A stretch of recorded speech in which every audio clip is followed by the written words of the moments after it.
Hey guys, Firebox here. Today I wanted to talk a little bit about the guide that I made a few days ago. I didn't have any voiceover on it because the audio messed up, so I wanted to actually go over a little bit more in depth of the team that I'm using and go over the Word document that we had created. I want to mention that these are the natures that I recommend. You could swap natures and the run might still work as intended. But for my purposes, and because I haven't tested different natures, because this is my main gym run team, these are the ones I'm going to share today. For Togekiss, we're using Modest Nature. For Aerodactyl, we're using Jolly. The speed is really important from what I've seen, because it's not really about the damage. There are some Pokemon that will move before your secondary. The Rock Slide has that chance to flinch, which can actually save you some time, even if you're not actually killing. And most things, Aerodactyl with Jolly will outrun. For Garchomp, we use Adamant, just the attack is helpful. I don't think he needs the speed. Further testing might want to be done, but from what I've seen, you want that attack buff because he's your primary damage dealer. For Typhlosion, I've seen that you can substitute from Modest. I think it was the Timid nature for additional speed. But for me, 2 times Modest has worked just fine. Not really any issues. There are some times that Typhlosion will get outsped. For the most part, it doesn't seem to affect the run too much, and I'm always able to at least do that 24 gym and the 4 trainers at the end. And for Blastoise, we just use Modest again. The damage is honestly pretty necessary, and I don't recommend changing that from Modest. Alright, so now I wanted to talk a little bit about the EVs. So something I definitely wanted to mention is it's true the speed and the attack, or special attack, is the most important EVs. I bought this. This was already EV trained, so I didn't actually make this for the gym run. I actually think I was using this for the pumpkin boss from the Halloween event. So this probably needs to get restatted. But for now, I mean, it has been working fine. But there are a few times where Aerodactyl has been outsped, so I probably should change this. If you are actually starting and making an Aerodactyl in EV training, I would definitely recommend speed and probably attack, so that way you can make use with Rock Slide and get a little bit more damage out. Alright, for IVs, it's actually relatively simple. You want 2 times 31 in the speed and respective attack or special attack that the Pokemon needs.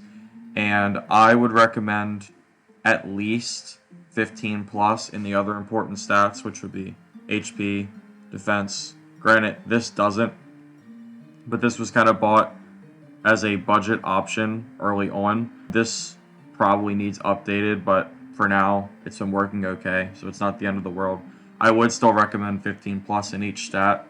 Honestly, 20 to 25, just because your team is getting hit every once in a while, probably would be beneficial just to survive an extra hit, which might actually make your Pokemon faint, and you'll actually save some time there. But it's pretty much the same for every single one. Speed, attack, or special attack. You really don't have to go overboard. Like this Typhlosion doesn't need to be 5 times 31. I actually was going to sell this, but decided to just use it for my gym runs. I might end up selling it sometime down the line because you really don't need these kind of stats. The final thing I wanted to talk about specifically for this screen is the moves. So a lot of moves are actually just not needed. Most are only really using 1 or 2 moves. Togekiss is really only using Hyper Voice. Typhlosion is really only using Eruption. Aerodactyl is really only using Rock Slide. Garchomp is using Earthquake. But he does substitute Rock Slide. And this is where the item swap, which I'm going to talk about shortly, will come in handy for one of the gyms because of the different Pokemon that can be substituted. and Blastoise is pretty much just using Water Spout. For items, Togekiss wants the Choice Scarf, which helps speed. Aerodactyl wants Wide Lens because Rock Slide is a 90 accuracy move, and you want that to hit as much as possible. Garchomp wants Choice Band, but for one gym, which I'll go over in a little bit, but is in the document as well, so you'll know when it's coming up. You actually want to swap in a Life Orb, which will help you reduce the RNG and help the fight go a little bit quicker. For Blastoise and Typhlosion, all three want Choice Specs. I know that these items are a little bit expensive, but you really do need these for the run. It's pretty much a requirement. For abilities, these are the ones that I have been using, but I would definitely go for these just to have more damage, because damage really is what you're going for here. Okay, so now I actually want to talk about the document that I made as well. This was with a lot of help from A1ZR. He really did help out a lot with organizing this. You should really thank him. He's in the Discord where we post this document. Feel free to reach out to him there. I have the pictures of everything that I just went over in the video. It's kind of in progress. Aerodactyl wants different EVs, so that's obviously a little bit messed up, but I did leave notes for the things that should change. So after you go through these pictures, if you don't need them anymore, we can actually move on to the gym run itself. Obviously, this is going to take an hour to do, and you're going to want to use a 75 or 100% charm. This is dependent on the current market price of charms. This is something that's more complicated than something I'm just going to quickly go over in the video. Either way, whether you use 75 or 100%, you're still going to make good profit, and I wouldn't worry too much about which one you're actually going to use. We're going to start in Hoenn. We start in Moss Deep City here, and we're going to start with Typhlosion and Blastoise. This fight should go smoothly. There is some RNG, which all fights can have, but unless it says specifically sub underneath of it, such as Fortree City, you're not really planning to substitute anything here. If something does die, substitute whatever you think would fit best. You can't really give every scenario on just this Word document. It's just not possible.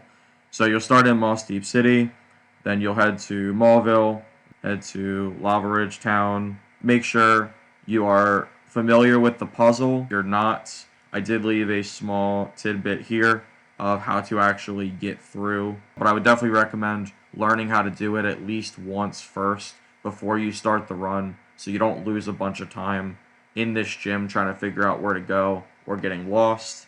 Next, you're going to go to Rustboro City. Then you're going to go to Petalburg, Dewford, and then Fortree City.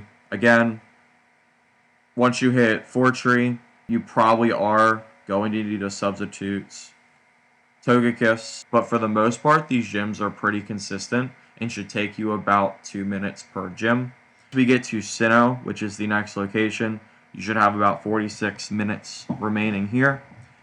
First thing, you're going to want to head to Eterna City.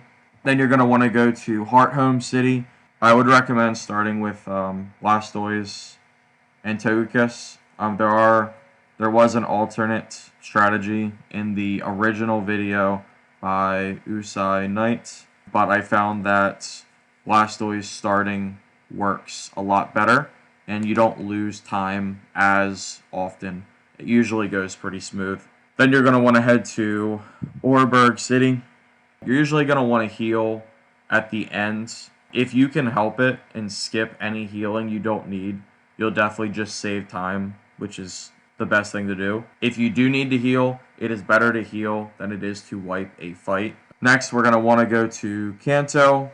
We're going to head to Vermilion City. Then we're going to head to Celadon, Cinnabar Island, Pewter City, Saffron City. This is another big one. Make sure you know the directions that you're going. I've left the instructions here in the document itself, which should help you, but I would still recommend at least doing it once and just making sure you know how to do it. Next, you're going to go to Fuchsia City and then Cerulean City. Finally, you're going to go to Unova. You should have about 21 minutes remaining here. We're going to start at Castelia City. You're going to want to go straight ahead and go straight to the gym.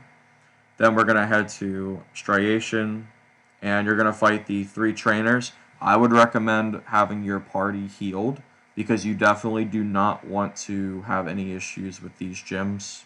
Next, you want to go to Nimbasa City, then Opelucid City, finally Nakreen City.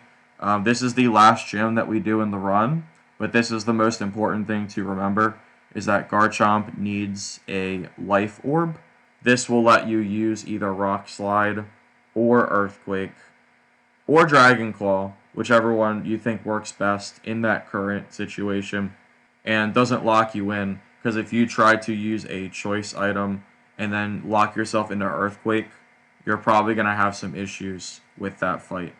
The rich trainers, the easiest thing to do for them is one of two things. You can either give Choice Band to Garchomp.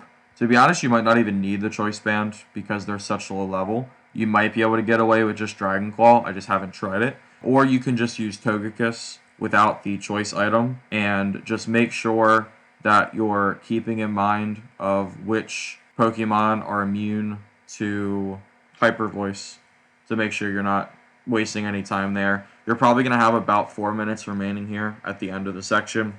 You're going to go through the 2 trainers north of Undella Town. Again, I have the instructions listed here. I would definitely at least familiarize yourself with where these trainers are before you start the run to make sure you can get to where you need to go. And then finally, you're going to end up in Opelucid City. Just to clarify, you're going to go here and then here. You're going to go to the shopping mall on Route 9, fight the final 2 trainers, and then your route's done. Your profit will be a little bit dependent, again, on the market value, but you should make about 400,000 per hour. Alright, I think that's pretty much all the information that I wanted to show off. Thank you guys for watching. If you missed the actual run through, the entire route that I go, the substitutes that are needed to be made, I'm going to link that at the end of this video. If you thought this information was useful, feel free to like, subscribe. I'll probably have more helpful guides. I'm actually in the process of making a berry farming video that I think will be pretty helpful, and it seems like no one's really made one, at least to the extent that I've been looking for, so hopefully that is something that people find useful. One final thing I wanted to mention is that this document is available on my Discord. I'm going to have a link below in the description and or the pinned comment, so feel free to go there. And the document is constantly updated. If there's any improvements, it'll automatically be done. So again, feel free to use that for your runs. Thank you.